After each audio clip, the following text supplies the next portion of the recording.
Halo Sobat PPATK, jumpa lagi di Jumatan, Jumpa PPATK Pekanan. Assalamualaikum warahmatullahi wabarakatuh. Sobat PPATK, hari ini kita membuka podcast Jumatan dengan kata indah dari filosof, ya, kemudian dia juga sastrawan dunia, Khalil Gibran. Anakmu bukanlah milikmu. Mereka adalah putra-putri kehidupan yang rindu akan masa depan. Dan hari ini masa depan itu sedang diganggu oleh ancaman sunyi di balik layar ponsel, judi online. Memperingati Hari Anak Sedunia 20 November, Sobat PPATK, kita bahas ya bagaimana racun judi online ini akan membinasakan generasi muda kita. Sobat PPATK, kita diingatkan oleh sebuah ancaman sunyi di mana puluhan ribu anak Indonesia saat ini terjebak oleh judi online. Dan ini bukan hanya sebagai angka-angka semata. Ini adalah real dari anak-anak kita sendiri, masa depan kita. Dan mereka sedang diincar oleh industri gelap yang bekerja 20 jam dari balik layar.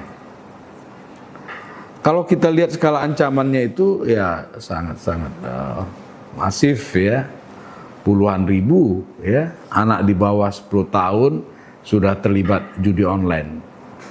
Kalau digabung dengan remaja itu angkanya mencapai ratusan ribu ya. Angka PPATK menyebutkan mendekati 200.000 anak. Nah, dari sisi kelompok usia itu dari jumlah pemain judi online ya yang dari tahun ke tahun terus meningkat, tapi di tahun 2025 ini cukup menurun secara signifikan ya. Itu di bawah 10 tahun tuh 0,08% ya. Yang banyak tuh memang antara usia 30 sampai 50 tahun ya, tapi remaja juga 10 sampai 20 tahun itu nilainya sampai 1,8% dari total pemain judi online. Nilai transaksi ya, perputaran uangnya juga itu luar biasa, mencapai 293 miliar. Nah, bayangkan Sobat PPATK bahwa uang jajan dan uang sekolah itu tadi berubah menjadi transaksi ilegal yang merusak masa depan. Sobat PPATK, ya, kenapa ya anak bisa terjebak? Nah, ini kalau kita melihat itu adalah pertama akses dari gadget yang tanpa pengawasan. Munculnya banyak iklan terselubung yang sering muncul diawali dari game ya, aplikasi dan media sosial. Sekarang ini modus top up itu bisa kecil-kecil ya, 10.000 anak-anak udah bisa top up. 20.000 anak-anak udah bisa main judi online dengan waktu yang tertentu, sehingga itu tidak dianggap apa-apa ya, kecil-kecil gitu ya. Ada juga tekanan sosial ya, ikut-ikutan teman, dan lagi-lagi ini masalah kita ya untuk memberikan literasi digital dan literasi resiko ke anggota keluarga kita. Nah, dampak dari kerusakan pada anak ini ya yang kami amati, dan kami juga pernah melakukan penelitian terhadap korban-korban judi online yang ada. Itu banyak anak yang kecanduan itu dia sulit untuk konsentrasi belajar ya. Kemudian mulai berbohong, hal-hal yang kecil ya, mengambil uang orang tua untuk top up, dan yang lebih membahayakan itu anak-anak itu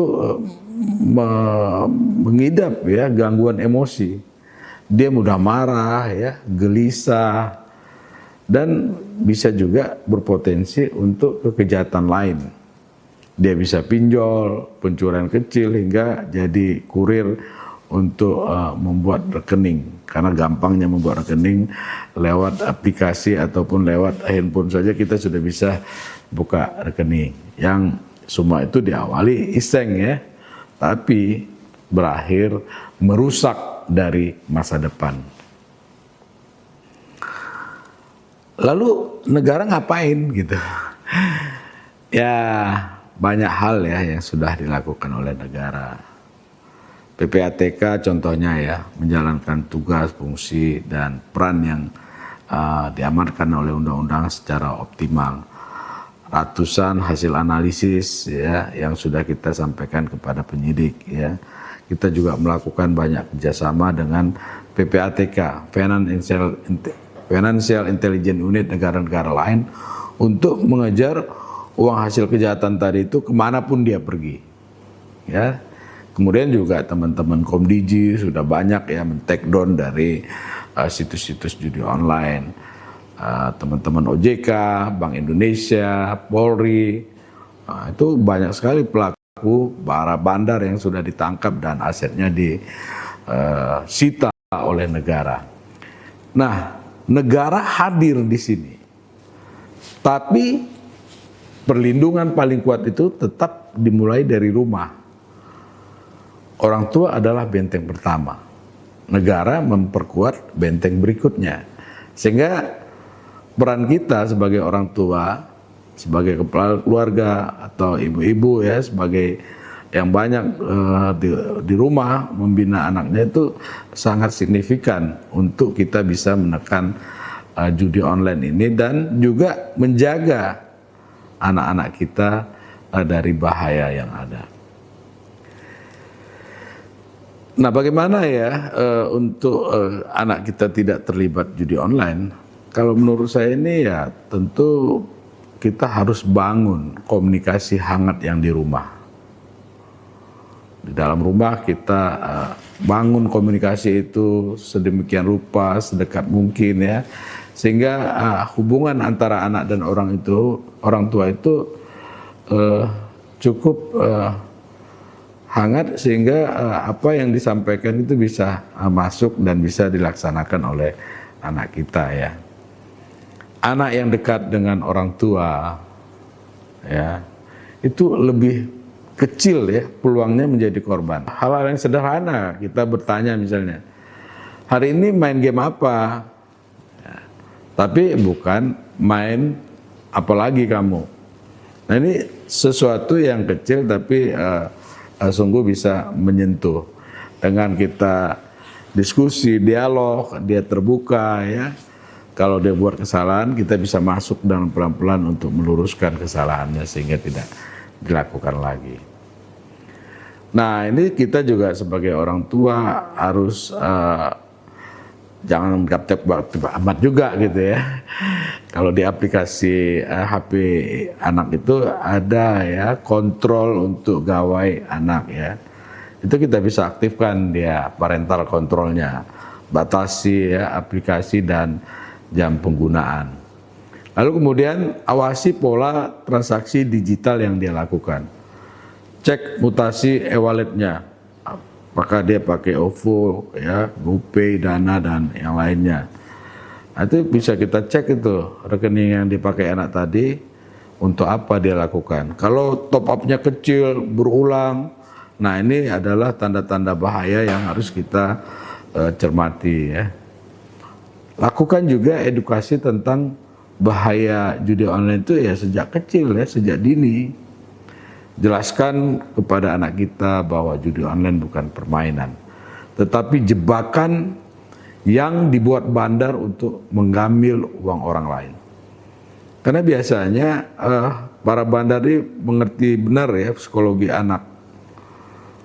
Dimulai masuk lewat game ya, kemudian dari game itu dicekoki supaya dia terus penasaran dan seterusnya, lalu masuk ke judi online.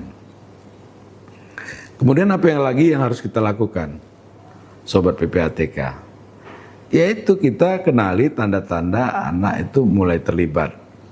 Dia suka gelisah, murung, atau terlalu fokus pada handphonenya.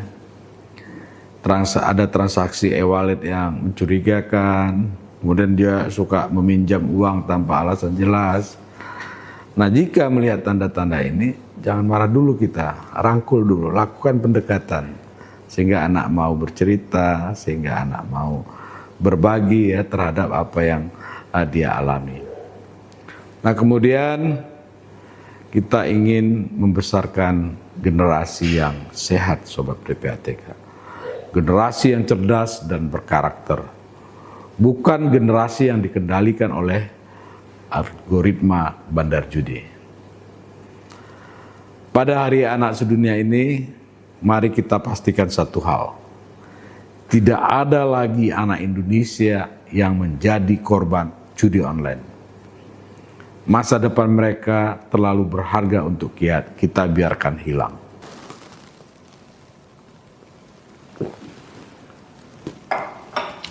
Sobat PPATK, kita tutup dengan kata-kata dari Rabindranath Tagore. Biarkan hidup anak-anak kita mengalir seperti mata air, jernih dan bebas dari kegelapan. Dan Rumi meminjam beliau menyebutkan bahwa kita kemarin aku cerdas, maka aku ingin mengubah dunia. Hari ini aku bijaksana, maka aku ingin mengubah diriku dan keluargaku. Mari kita jaga keluarga kita dari kegelapan judi online. Mari jaga anak-anak kita dari jebakan digital. Masa depan Indonesia ada di tangan mereka. Dan kita bertanggung jawab menjaganya tetap bersih, kuat, dan bercahaya. Jumpa lagi di Jumatan berikutnya. Wassalamualaikum warahmatullahi wabarakatuh. Kalau bersih, kenapa harus risih?